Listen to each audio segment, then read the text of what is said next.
우리가 읽었던 본문 가운데 지금 우리가 다루지 않은 본문이 몇 절하고 몇 절일까요? 깜짝 퀴즈죠. 오늘은 이제 23절, 24절 그 두 절에서 거의 머물러 있겠다라고 생각하시면 좋을 것 같습니다. 저희들이 지금 큰 주제로 살펴보고 있는 게 내용이 뭐죠? 인생을 바꾸는 생각의 방향이라는 주제로 함께 은혜를 나누고 있고, 이제 그 세 번째, 오늘이 그 마지막 시간입니다. 우리가 첫 번째 시간에 살펴봤던 제목이 뭐냐면 두려움이 몰고 간 생각을 함께 살펴봤습니다. 요셉의 형들은 이제 과거의 죄책감과 또 삶의 상처 때문에 총리의 호의조차 자신들을 해치려는 함정으로 오해하게 되고 두려움에 있게 되었죠. 그래서 잔치집 문 밖에서 벌벌 떨고 있었던 그 모습을 우리가 살펴봤습니다. 그리고 두 번째 살펴봤던 말씀의 제목은 사랑이 이끄는 생각이라는 제목으로 함께 은혜를 나눠봤습니다. 형들은 두려워했지만 문 안쪽에 있었던 요셉이라는 그 동생은 원수 같은 형들을 바로 바라보지 않고 사랑하는 동생 베냐민을 통해서 바라보았다라는 거죠. 그래서 심판이 아닌 잔치를 준비했다라는 내용으로 함께 은혜를 나눴습니다. 우리가 살아가면서 원수 같은 사람 한 명 아니죠. 10명입니다. 10명. 그런데 그 사람을 직접 보지 마시고 베냐민보다 우리를 더 사랑하시고 더 아끼시고 우리의 모든 것까지 하시는 우리 주님을 바라보시면서 그 주님을 빗대어서 그를 바라볼 수 있는 그런 그리스도인들이 되어야 한다라는 것, 아무리 결단해봤자 내가 의지를 가지고 그 사람 사랑하리라 안 돼요. 그럴 때마다 우리가 주님을 더 바라봐야 된다라는 그런 내용으로 함께 은혜를 나눴습니다.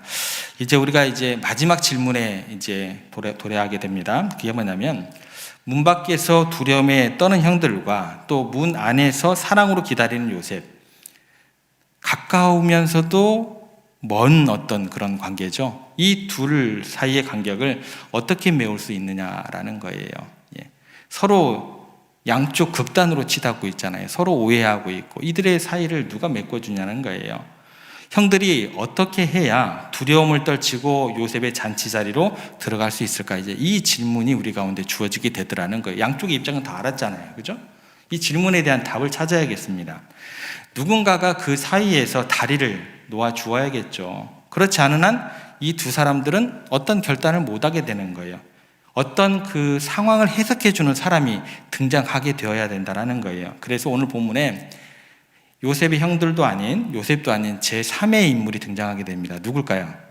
바로 요셉의 집을 관리하고 있었던 청지기가 이제 등장하게 됩니다. 그래서 오늘 우리는 이 이름 없는 청지기의 입을 통해서 하나님께서 들려주시는 천국 백성의 사고방식은 어떠해야 하는지, 어떤 생각으로 우리가 치달아야 되는지, 생각의 방향은 어떠해야 되는지 청지기를 통해서 우리가 배우게 될 것입니다. 그래서 이 말씀을 통해서 우리의 목적하는 바는 이거예요. 계산하는 생각, 이 생각이 은혜라는 생각으로 바뀌게 되는 그런 기적이 일어나게 되기를, 그런 은혜가 우리 가운데 주어지는 시간 되기를 그렇게 소망하면서 말씀의 자리로 들어가 보겠습니다. 지금 상황은 어떤 상황이냐면 형들이 지금 청지기를 붙들고 자신들의 어떤 변명을 열심히 땀을 뻘뻘 흘리면서 하고 있죠. 우리가 도둑이 아닙니다. 우리가 돈도 다시 가져왔어요. 이 얘기를 이제 청지기를 붙들고 막 하소연을 하고 있는 거죠. 그때 요셉의 청지기가 그들의 말을 끊고 가장 먼저 건넨 말이 무엇인지 우리가 좀 생각을 해봐야 됩니다. 무슨 말을 하는지 우리가 좀 보겠습니다. 23절 상반절에 보면 이제 이렇게 기록되어 있습니다. 같이 한번 읽어보겠습니다. 그가 이르되 너희는 안심하라, 두려워하지 말라. 여기 나오는 단어 이제 안심하라라는 단어, 이게 이제 여러분들이 잘 아는 단어예요. 샬롬이라는 단어입니다. 무슨 말이에요? 너희에게 평강이 있을지어다, 이 단어다라는 겁니다. 그러니까 지금 청지기는 애굽 사람입니다. 하나님을 모르는 이방인일 수도 있다라는 거예요. 그런데 그의 입에서 가장 먼저 선포되는 말이 뭐예요? 평안입니다. 평안. 그러니까 이것이 은혜를 아는 사람의 특징이에요. 이게 이방인이냐 이방인이 아니냐라는 건 필요치 않습니다. 은혜를 아는 사람의 첫 번째 특징은 뭐예요? 평강이 있을지어다. 이런 것들을 선포할 수 있느냐 없느냐라는 거예요. 우리가 사는 세상을 한번 보시기 바랍니다. 세상은 여러분들에게 끊임없이 뭐를 주는 줄 아세요? 두려움을 줍니다. 세상은 언어는 그래서 철저히 인과응보가 같이 따라와요. 그리고 계산된 언어가 같이 따라오게 되더라고요. 그래서 이렇게 이야기를 합니다. 너 실수했지? 그럼 너 대가 치러야 돼. 너 그거 없으면 큰일 나. 한 번 실패하면 너 끝장이야. 인과응보, 계산된 언어의 전형적인 어떤 말투와 말의 향연입니다. 그러니까 이것을 익숙해져 있던 형들이 문 밖에서 떨 수밖에 없죠. 형들이 문 밖에서 떨 수밖에 없었던 이유는 이 이유다라는 거예요. 무슨 언어 때문에? 은혜의 언어가 아니에요. 세상의 언어다라는 거예요. 그러니까 자신들의 실수를 세상의 냉혹한 계산법으로 생각하기 때문에 절대 못 들어가요. 두려워 떨 수밖에 없게 되더라는 거예요. 그런데 여러분, 정말로 가슴 아픈 일이 무엇인 줄 아세요? 이 끔찍한 세상의 은혜가 오늘날 교회 안에 들어와 있다는 사실이에요. 가슴 아파하셔야 돼요. 세상 사람들처럼 교회 안에서 뭐를 두드린 줄 아세요? 똑같이 계산기를 두드리더라는 거예요. 집사님, 기도 안 하니까 그런 일 생기지. 집사님, 봉사를 안 하니까 복을 못 받지. 그거 봐. 내가 뭐라 그랬어? 갑자기 찔리시죠? 제가 찔리는 것 같습니다. 이게 뭐예요? 계산적인 사람은요, 상대방의 실수를 뭐예요? 귀신같이 찾아내요. 그래서 어떻게 하냐면 그것을 지적하고 정죄하고 상대방을 어떻게 해요? 불안에 떨게 만들더라는 거예요. 이것이 은혜가 없는 세상의 모습입니다. 그래서 세상에서 지치고 상처받아 위로받으러 온 영혼들에게 교회마저 그런 잣대를 갖다 대고 정죄의 칼을 들이댄다면 그들은 어디로 가야 될까요? 피난처가 사라지게 되는 거예요. 여러분, 교회는요, 법원이 아닙니다. 피난처입니다. 우리는 세상의 언어를 멈춰야 돼요. 계산하고 따지는 그 입술을 어떻게 해야 돼요? 닫아야 된다라는 거예요. 그렇다면 우리가 어떤 말을 해야 될까요? 오늘 본문에 나오는 은혜의 사람, 누가? 청지기죠. 은혜의 사람, 하나님의 마음을 품은 청지기가 어떻게 했는가? 우리가 그걸 보면 되는 거예요. 뭐라고 이야기를 하는지. 그는 형들의 실수에 너머에 계신 하나님의 손길을 보게 됩니다. 문제를 문제로만 보지 않고 하나님의 섭리로 그걸 해석을 해줘요. 그래서 그는 벌벌 떨고 있는 형들에게 정죄 대신 뭐예요? 가장 먼저 평안을 선포를 했습니다. 괜찮습니다. 안심하세요. 이것은 실수가 아닙니다. 하나님께서 당신을 돕고 계십니다. 하나님께서 예비하신 은혜입니다. 이렇게 해석을 해주더라는 거예요. 청지기가 이렇게 말할 수 있었던 것은 상황이 낙관적이어서 하는 얘기가 아닙니다. 이 모든 일의 배후에 하나님이 계시는 것을 믿었기 때문이에요. 굉장히 믿음이 좋은 사람이다라는 거예요. 이런 게 믿음이라는 거예요, 여러분들. 불안을 잠재우는 것은요, 차가운 논리하고 성경적인 지식이 아니에요, 여러분들. 따뜻한 뭐예요? 믿음의 해석이 주어져야 된다는 거예요. 사랑하는 성도 여러분, 지금 여러분 주변에는요, 세상의 정죄와 계산 때문에 두려움에 떠는 사람들이 너무나 많습니다. 그래서 오늘 여러분들의 언어는 그들을 더 불안하게 만드는 세상의 언어가 되어서는 절대 안 됩니다. 하나님의 섭리가 무엇인지 읽어주고 또 형제의 허물을 덮어주고 이 청지기처럼 평안을 선포하는 은혜의 언어가 되기를 여러분은 기대하고 기도하시고 그 길을 갈 수 있으셔야 된다는 거. 이게 교회의 목적이다라는 겁니다. 자, 그리고 이제 여기에서 더 진행해 보겠습니다. 이어지는 청지기의 말이 오늘 설교의 더 핵심으로 이제 이어지게 됩니다.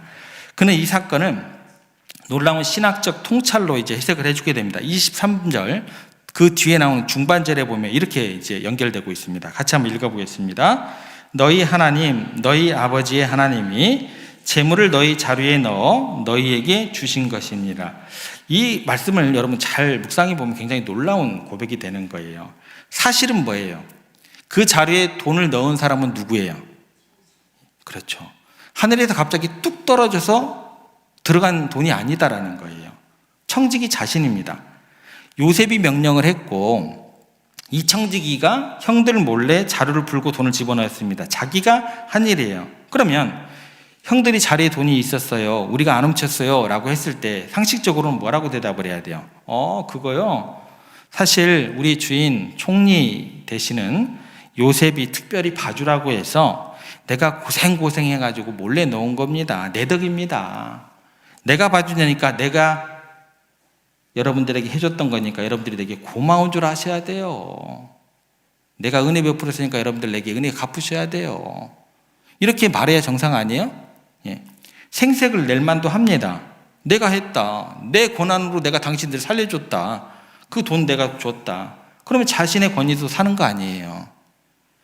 만약 그렇게 했다면 요셉의 어떤 권력 앞에 더 형들도 더 주눅이 들고 더 비굴해졌을 거 아니에요. 야, 우리 저 사람 손아귀에 있구나. 예. 더 자기들이 높아지는 거 아니에요. 그런데 이 청지기는 그런 해석으로 접근하지 않았어요. 전혀 다른 해석으로 접근하게 됩니다. 아니다, 내가 넣은 게 아니다. 너희 하나님이, 너희 조상이 하나님이 주신 것이다. 지금 이 얘기하고 있습니다. 그는 자신의 행동 뒤에 있는 하나님의 섭리를 바라보게 되었다라는 거예요. 비록 내 손으로 돈을 넣었지만 나에게 그 일을 시키신 분은 누구예요? 주인 요셉이었고, 요셉의 마음을 움직이시는 분은 누구였다? 하나님이시고, 결국 너희들에게 은혜를 베푸시는 분은 나도 요셉도 아니고 누가 되는 거예요? 그 얘기하고 있다라는 거예요. 사랑하는 여러분, 이것이 은혜로 돌리는 생각입니다. 우리가 살면서 좋은 일이 생길 때가 많습니다. 보너스를 받거나, 건강이 회복되거나, 자녀들이 진로가 풀리거나, 사업이 잘 될 때 있습니다. 세상 사람들은 말입니다. 운이 좋았어, 내가 노력을 많이 했지, 내가 인맥을 잘 썼어, 내가 머리가 좋아. 그러나 우리들은 어떻게 해석해야 될까요? 청지기의 생각을 가져야 합니다. 하나님께서 주셨습니다. 하나님께서 돕는 사람을 붙여주셨습니다. 하나님께서 그 상황을 만드셨습니다. 내 노력이 아니라 하나님의 은혜입니다. 그러니까 모든 원인을, 모든 공로를 내가 아닌 하나님께 돌려드리는 생각, 이것이 바로 청지기의 영성이다라는 것도 기억하시면 좋겠습니다. 그런데 여기서 끝나지 않아요. 청지기가 또 어디까지 나가야 되는가, 굉장히 중요한 마침표가 그 다음에 나오게 됩니다. 23절 그 뒤에 나오는 하반절, 이렇게 기록되어 있습니다. 23절 마지막 쪽 부분이죠. 같이 읽겠습니다. 너희 돈은 내가 이미 받았느니라 하고 시몬을 그들에게서 이끌어내고, 여기 지금 시작이 어떻게 됐어요? 너희 돈을 내가 받았어요, 안 받았어요? 이미 받았느니라. 진짜 받았어요, 안 받았어요? 이게 이제 청지기에서 굉장히 중요한 덕목이 되는 거예요. 무슨 말이에요? 계산 끝났다라는 거예요. 더 이상 너희에게 내가 청구할 것이 없다라는 이야기가 되는 거예요. 굉장히 큰 어떤 마음의 어떤 변동이다라는 거예요. 형들은 지금 돈을 다시 내야 한다고 생각을 했어요. 그리고 이중으로 갚아야 한다고 생각을 했습니다. 그래서 철저한 계산의 세계에 아직 머물러 있었다라는 거예요. 죄인들은요, 그래서 늘 빚진 마음이 깔려 있다라는 거예요. 이걸 누가 해결해 줘야 돼요? 청지기가. 누가 해결해 줘야 된다고요? 우리 장로님들이 해결해 줘야 돼요. 우리 권사님들이 해결해 줘야 돼요. 그래서 청지기가 선언하는 게 뭐예요? 나는 이미 받았다. 끝났다. 너희는 빚진 자가 아니다. 여러분, 우리가 사는 세상은 어떤 원리가 작동하는 줄 아세요? 기브 앤 테이크예요. 준 만큼 받아야 하고 받은 만큼 줘야 해요. 하나라도 계산이 틀리면 어떻게 돼요? 얼굴이 울그락불그락해져요. 이것이 세상의 법칙입니다. 그런데 은혜의 세계는 다르다라는 거예요. 누가 다 지불하셨어요? 하나님께서 다 지불하셨다라는 겁니다. 그래서 예수님께서 십자가에서 마지막으로 하신 말씀이 뭐예요? 다 이루었다라는 거죠. 무슨 얘기예요? 지불이 다 완료되었다라는 뜻입니다. 그러니까 예수님께서 우리의 죄값을, 우리의 인생의 빚을 다 갚으셨다라는 완벽한 선언이 되는 겁니다. 그런데 우리는 여전히 하나님 앞에서 뭐를 두드려요? 계산기를 두드려요. 내가 이만큼 봉사했으니까 복 주시겠지. 내가 지난주에 죄 지었으니까 벌 주시겠지. 내가 헌금 적게 했으니까 내 사업이 쫄딱 망하겠지. 예. 아니에요. 여러분, 하나님의 은혜는요, 계산을 초월한다라는 거예요. 이미 받으셨습니다. 이미 용서하셨습니다. 청지기는 그 은혜의 원리를 알았다라는 거예요. 그래서 과거를 들추지 않습니다. 대신 무엇을 할까요? 대신 하는 행동이 그 뒤에 나옵니다. 시몬을 그들에게로 이끌어내고. 아니, 뭐를 줬다고 시몬을 그들에게 이끌어내요? 뭐를 받았는데 청지기가 형들에게. 그런 얘기가 없는데 시몬을 그들에게 이끌어낸다라고 하잖아요. 시몬이 누구예요? 볼모로 잡혀있던 형제입니다. 청지기가 그를 감옥에서 데리고 나오고 자유를 줍니다. 왜 자유를 줘요? 계산 끝났으니까 이제 자유하라는 거예요. 이것을 뭐라고 얘기를 해요? 은혜라는 거라고 이야기를 하는 거죠.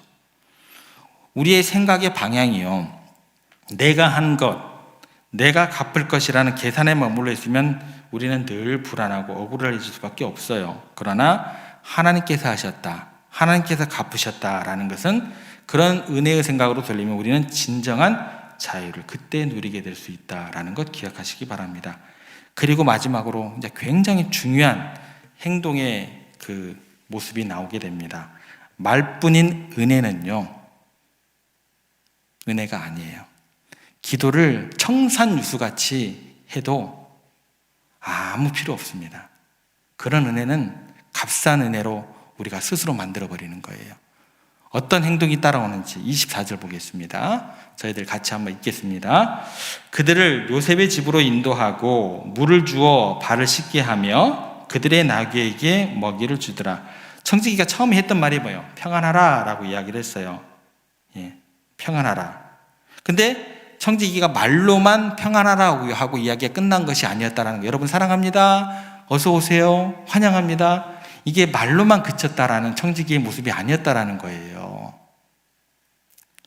그들은 집 안으로 잔치자들로 인도를 했어요. 그리고 무엇을 줘요? 물을 주어서 발을 씻게 하며, 먼지 묻은 발이죠. 죄책감으로 더러워진 발을 씻을 물을 주게 됩니다. 뭐예요? 가장 낮은 자의 모습으로 섬기더라는 거예요. 예. 그 섬김이 따라오게 됐다라는 거예요. 그리고 또 뭐를 주는지 그 뒤에 이렇게 나오죠. 나귀에게 먹이를 주더라. 사람뿐 아니라 그들이 타고 온 짐승까지 챙기는 모습을 보게 됩니다. 뭐예요? 세심한 배려예요. 혹 내가 목사로서 저 성도님에 대해서 놓친 것은 없는지, 시간을 가지고 생각을 해야 그게 기도 제목으로 나와요. 여러분들, 만남이 있어야지 그 사람에 대한 구체적인 기도 제목이 떠오르게 되는 것이고, 뭐 한 1분 만나가지고 뭐 기도 제목을 제가 무슨 뭐 점쟁입니까? 그런 목회는 없는 거예요. 여러분들, 세심한 배려예요. 은혜로 생각을 돌린 사람은 이렇게 행동이 변할 수밖에 없게 되더라는 거예요. 부족하지만 이 모습을 가지고자 노력해야 되는 게 제 자리라는 거예요. 여러분도 마찬가지예요. 앞에서 그냥 인사, 안녕하세요, 환영합니다, 축복합니다, 예, 그걸로 그치면은 그건 아무런 관계의 진보도 이루어지지 않고 사람들에 대한 변화도 이루어지지 않고 아무런 능력도 역사도 일어나지 않는 거예요. 예. 세심한 배려, 은혜로 생각을 돌린 사람은 이렇게 행동이 변해야 된다라는 거예요. 아유, 뭐 인상 좋으십니다. 인상 좋으면 뭐 할 건데요? 그게 다가 아니다라는 거예요. 여러분들, 먼저 내가 좀 불편하더라도 먼저 좀 전화를 해서 어떤 내용이 좀 있으세요, 뭐 그런 보이지 않는다고 했을 때, 예, 그런 내용들이 같이 따라오고, 같이 어렵지만 내가 같이 가서 먼저 말을 좀 건네주고, 예, 그런 내용들이 같이 따라오는 것들이 굉장히 교회로서는 더욱더 그 사람에 대한 하나님의 그 사랑을 또 느끼게 하는 굉장히 중요한 발판이 될 수 있다는 거예요. 그렇지만 생색내지 않고, 예, 조용히 상대방의 필요를 채워주는 것, 이거는 세심한 배려라고 하는 겁니다. 상대방이 가장 낮은 곳, 지치고 힘든 곳을 어루만져 줄 수 있는 그런 공동체, 얼마나 아름답습니까? 얼마나 하나님께서 기뻐하시겠어요? 얼마나 성도들이 행복한 교회가 되겠어요? 이런 교회를 기대하고 기도하고 우리가 함께 만들어가야 될 것 같아요. 사랑하는 성도 여러분, 그렇다면 오늘 우리가 이 땅에서 어떤 태도로 살아야 되겠습니까? 오늘 본문에 나오는 요셉의 청지기에서 우리가 답을 찾고자 합니다. 청지기가 되어라. 여러분들 직장에서 세상에서 이런 말 절대 들어보지 않으셨을 거예요. 뭐 거의 없을 겁니다. 세상 사전에는요, 청지기란 말이 굉장히 낯설기만 합니다. 대신 세상에서는 우리에게 이렇게 요구를 해요. 주인의식을 가져라. 많이 들어보시죠? 그죠? 너의 일처럼 네가 해야 된다. 네 인생의 주인공은 바로 너다. 이게 뭐예요? 이게 주인의식이다라는 거예요.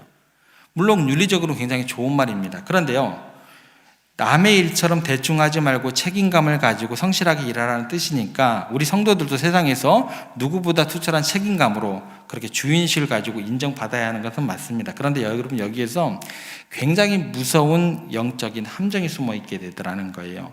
세상이 말하는 주인의식이 선을 넘어서 소유권을 주장하는 단계로 가면 이게 심각한 문제가 생기게 되더라는 거예요. 어떻게 이게 변형되게 되냐면, 내가 고생해서 벌었으니까 이건 내 돈이야. 내가 평생을 목회해서 이 교회를 이뤘으니까 이 교회는 내 거야. 무슨 얘기인가 알겠죠? 이게 청지기가 주인의식에서 청지기로 넘어가면 이게 굉장히 이게 이상한 생각으로 되더라는 거예요. 세상적인 생각이에요. 내 자녀니까 내 마음대로 할 거야. 내 인생 내 계획대로 살 거야. 이 마음이 드는 순간 내가 내 인생의 주인이 돼버리는 거예요. 그러면 내가 어디에 자리에 앉게 되는 거예요? 하나님의 자리에 앉게 되는 거예요. 그러니까 여러분, 주인의식하고 청지기의식하고 절대적으로 구분할 수 있어야 돼요. 교회에서 여러분들이 주인의식 발휘하게 되면 교회는 촛대에 옮겨지게 됩니다. 큰일 나요. 그때부터 우리의 인생은 어떻게 되냐면 피말리는 계산이 시작되게 됩니다. 내 것 빼앗기지 않으려고 막 교회가 막 싸우죠. 내 성 지켜야겠으니까. 그러다 보니까 막 발버둥 치면서 난리부르스를 하는 거죠, 교회가. 왜 교회에 분란이 일어나는 거 아시겠죠? 청지기 의식이 주인 의식으로 후퇴해버리면 그렇게 되는 거예요. 그래서 성경은요, 우리에게 뭐라고 얘기를 하냐면 세상의 상식과는 전혀 다른 새로운 기준, 그게 뭐예요? 청지기라는 단어가 들어오게 되더라는 거예요. 청지기는 뭐예요? 일할 때는 주인처럼 치열하게 하되 결산할 때는 종의 자세로 돌려드리는 사람을 뭐라고 해요? 이게 청지기입니다. 다시 한번 우리가 생각을 해볼게요. 일할 때는 어떻게 일한다고요? 치열하게 주인처럼 하되 결산할 때는 무슨 자세로? 종의 자세로 돌려드리는 사람을 뭐라고 해요? 이걸 청지기라고 하는 거예요.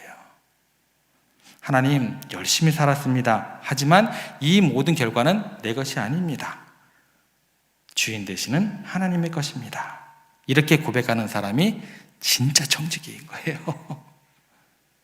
좀 구분이 되시나요? 예, 청지기가 어떤 것인지. 내 돈이 아닙니다. 내 시간이 아닙니다. 내 자녀가 아닙니다. 잠시 하나님께서 맡겨주신 겁니다. 이것을 인정할 때 우리가 비로소 내 것을 지켜야 한다는 그 강박관념에서 벗어나서 자유를 누릴 수 있게 된다라는 거죠. 그러니까 자유라는 것도 여러분들 아무런 생각 없이 내게 자유를 주세요라는 것들을 한다고 내가 참 자유함 가운데 가는 게 아니라 이런 어떤 성경의 맥락들을 우리가 알고 그렇게 기도해야겠구나, 그렇게 결단하고 행동해야겠구나, 이런 것들을 우리가 실행에 옮길 때 그게 뭐예요? 참 자유 가운데 거할 수 있는 그런 마음으로 우리가 이끌리게 된다라는 거 우리가 기억했으면 좋겠습니다. 우리가 청지기임을 잊고 주인 행세를 하면서 살면 어떻게 될까? 러시아의 문호 톨스토이가 쓴 단편소설 사람에게는 얼마만큼의 땅이 필요한가에 그 비극이 잘 나타나 있습니다. 주인공이 바흠이라는 사람인데요, 평범한 농부였습니다. 굉장히 성실했습니다. 마음속에 그런데 늘 계산하는 마음이 굉장히 컸던 사람이에요. 땅을 조금만 더 가지면 행복할 텐데 내 소유가 더 많으면 내가 주인 노릇을 더 떵떵거리고 할 텐데, 이런 마음이 가득했던 사람이에요. 어느 날 이 사람이 솔깃한 제안을 받게 됩니다. 어떤 마을 촌장이 그에게 와서 이야기를 합니다. 당신이 하루 종일 걸어서 돌아온 땅을 전부 당신에게 주고 있어. 단 조건이 있는데 해가 지기 전까지 출발점으로 돌아와야 합니다. 요금은 딱 1,000루블입니다. 굉장히 그럴듯하잖아요. 바움이 이제 막 흥분을 했습니다. 야, 드디어 내게도 기회가 왔다. 다음날 아침 일찍 이제 걷기 시작합니다. 처음에는 천천히 걸었어요. 뭐 이 정도 돼도. 그런데 이제 욕심이 생기기 시작한 거죠. 걷다 보니까 저쪽에 기름진 땅이 보이는 거예요. 안 되겠다. 저기도 내 땅으로 만들어야겠다. 막 그쪽까지 뛰어갔어요. 욕심이 이제 계속해서 더해지게 되는 거죠. 발걸음이 빨라지고, 뭐 밥이 무슨 필요가 있어요. 점심도 굶고 뜁니다. 더 넓게, 또 더 멀리, 더 많이 자기 땅을 넓히느라고 정신이 없었습니다. 그러다가 문득 이렇게 하늘을 보니까 해가 뉘엿뉘엿 지고 있는 거예요. 어떻게 해야 돼요? 정신이 번쩍 들게 됩니다. 아차, 돌아가야지. 못 돌아가면 말짱 꽝인데, 그죠? 그래서 죽을 힘에 다시해서 다시 돌아가면서 뛰어갑니다. 숨이 턱까지 차오르고 심장이 터질 것 같았습니다. 겨우겨우 해가 지기 직전에 출발점에 도착했습니다. 그리고 외쳤습니다. 해냈다. 이 모든 땅이 다 내 것이다. 환호성을 지르고 쓰러졌습니다. 그런데 어떻게 된 줄 아세요? 다시 일어나지 못했습니다. 예, 너무 무리해서 심장이 그 자리에서 멈춰버린 거예요. 그리고 그 자리에서 죽고 말았습니다. 그의 하인이 괭이를 하나 가지고 와서 그를 묻어줬습니다. 그가 차지한 땅은 그의 키에 딱 맞는 고작 3아르신 약 1.8m의 땅뿐이었다고 합니다. 톨스토이가 묻습니다. 사람에게는 얼마만큼의 땅이 필요할까요? 이렇게 물어요. 톨스토이가. 평생 내 것이라고 움켜쥐고 계산하고 뛰었는데 결국 그에게 필요한 땅은 뭐였어요? 무덤 한 평뿐이었다라는 결론입니다. 여러분, 이것이 주인으로 살려는 사람들의 허무한 결말입니다. 움켜쥐면 쥘수록 우리는 생명을 잃어버리게 돼요. 계산하면 할수록 우리는 평안을 잃어버리게 됩니다. 하지만 자신이 청지기요 나그네 임을 아는 사람은 삶의 태로가 달라지게 됩니다. 유명한 유대인 랍비 하베츠 하임의 일화입니다. 어느 날 한 미국인 여행객이 이 유명한 랍비를 만나러 폴란드의 작은 집으로 방문하게 됩니다. 그런데 그 집에 들어선 여행객이 그 랍비의 집을 보고 깜짝 놀라게 됩니다.